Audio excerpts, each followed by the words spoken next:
বল বল। তারপর আমি আর আমার হয়তোবা নীলা তোর বিয়েতে গিয়ে একটা সুন্দর প্রেজেন্ট দিব, আর তুই তোর ওই মেরুন কালার শাড়ি ধরে আঁচলের নিচে বসে থাকিস। হে আল্লাহ মাফ করো, আল্লাহ মাফ করে দাও, আল্লাহ মাফ করো। কেন তুই কি পাপ করছিস? কোনো পাপ তো করে নাই, করবে। মানে কাহিনী জানোস না? কেন কি করছো? বুঝোস না? ও কি আর নর্মাল মেয়েদের মতো নাকি? ও তো আমাদের ভাই ব্রাদার। এক্সকিউজ মি, আমি একটা মেয়ে, ঠিক আছে? মাথায় রাখ। ওটা তো সেম জিনিসই, মানে তুই ছেলে না মেয়ে ওটা তো আমরা এমনিতেও বুঝতে পারি না, তাই না?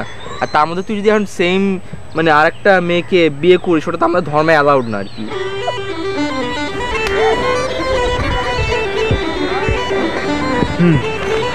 এবং সেম জেন্ডার তো আমাদের দেশে অ্যালাউড না, তাই না? আমাদের ল তো এটা রেস্ট্রিক্টেড। মেয়েটা সারা জীবন চিরকুমারী থাকবে। দেখ, আমার পিছনে অনেক ছেলে ঘুরে।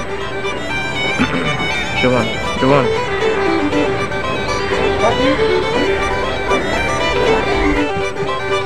তোদের চেয়ে তো অন্তত হাজার গুণে ভালো ছেলে ঘুরে, বুঝছস?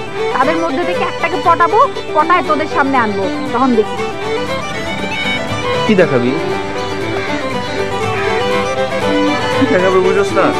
দেখাবে যে সেম জেন্ডারও সম্ভব, আর এই দেশেও একটা আইডল স্বরূপ হয়ে দাঁড়াবে। তোর মাথা, তোরা আসলে একটা হারামজাদা। তুই একটা হারামজাদা, তুই আর একটা হারামজাদা। ক্লাসের টাইম হয়ে যাচ্ছে, চল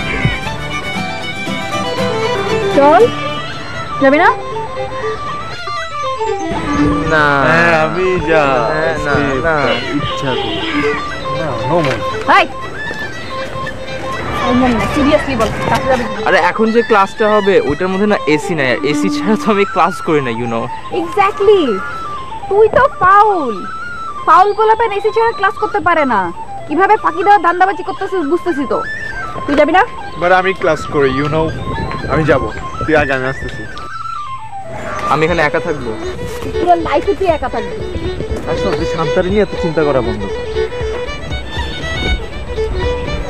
এই জগৎ সংসারে আমি সারা জীবনই একা ছিলাম। আজকে শান্তা থাকলে এই আমি সবসময় একা ছিলাম, আছি আর থাকবো। এই